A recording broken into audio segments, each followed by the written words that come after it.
and today I'm going to be talking about the current inflation problems that we see going on in the US economy and how this inflation is largely driven by problems on the supply side, issues of shipping, issues of production, and how this supply side problems are compounding into a larger macroeconomic problem of inflation. The big question out there right now is whether or not this problem will resolve itself in the near future, or if this is going to become a larger macroeconomic problem. The issue with it becoming a larger macroeconomic problem is that it's much harder for policy to actually address issues on the supply side. So let's look at what's going on right now in the economy. We've seen consumer prices shoot up in the most recent months.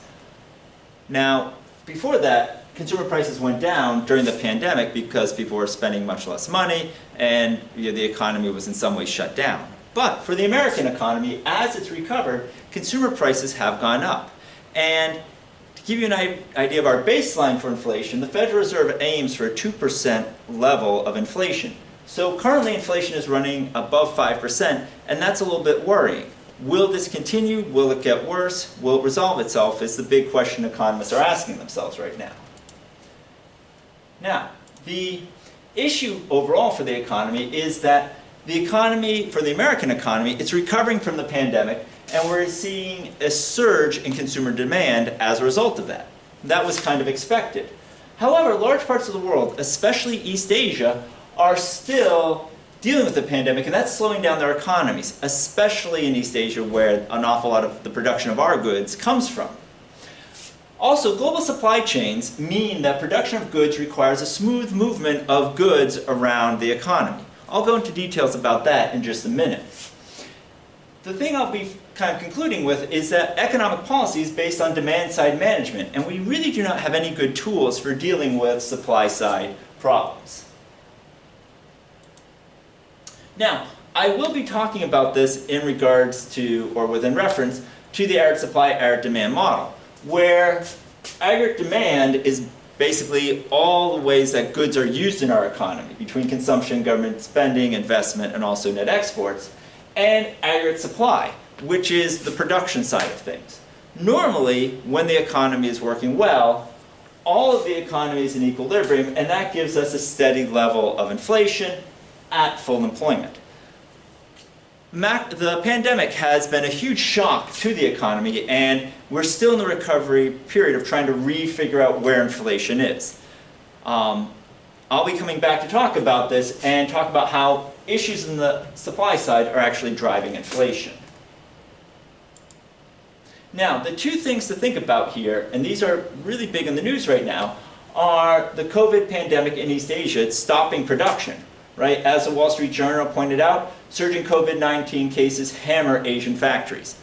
An awful lot of the goods that we use are either partially made in Asia or completely made in Asia. So the shutting down of the factories there means that there's less things coming into the United States.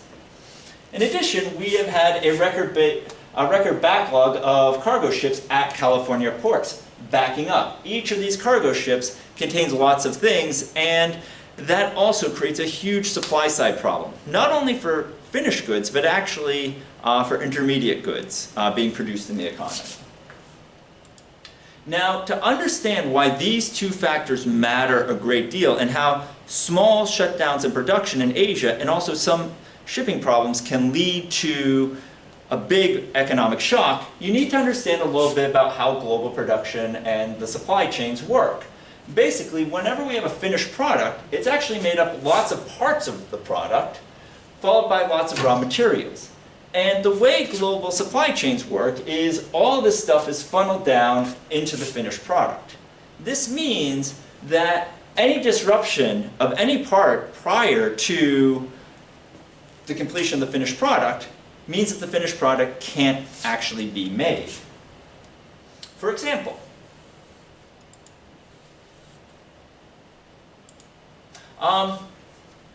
if, for instance, a factory shut down, well, what that means is one particular part may not be able to be made. Everything else is working fine, but if that one part can't be made, then the finished product cannot be made. And this means that there's less of that product, whatever it is. cars, t-shirts, medicine available for consumers, which will drive up prices. The other problem is if there's a problem in transportation, moving the part of the product to the finished product, right? This is the backlog of shipping on West Coast ports. Well, that means the finished product can't be made either, even though all the other parts are being made and available. Basically, the key idea here with both of these issues, whether or not it's some part of production that can't be made or some shipping issue, is that small disruptions in the supply chain can cause a large supply shock. It doesn't take much to disrupt the supply side of the economy. This is the thing that we're finding out in our post-economy recovery. Now, the way this factors into the macroeconomy is basically this. Our aggregate supply curve is kind of knocked inwards a bit, or it's not able to come out, recover as much as we would like. This equilibrium would be our steady price level, what we normally want for a 2% inflation rate, which is our ideal rate of inflation. If aggregate supply is falling short, what it means is our current equilibrium is right here, and that can only be made up with by inflation. So this is the big issue. We have a supply side disruption which is resulting in inflation. And the big question is, will this clear in the short run or will it compound itself? The idea with compounding itself is if a factory can't get the parts it needs, maybe it will have to shut down, lay off those workers. Those workers will consume less, and that could have a ripple effect throughout the economy.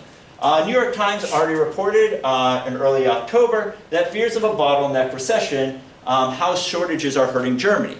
Germany is specifically vulnerable to this because it has a large export economy and it's very dependent on imports of component parts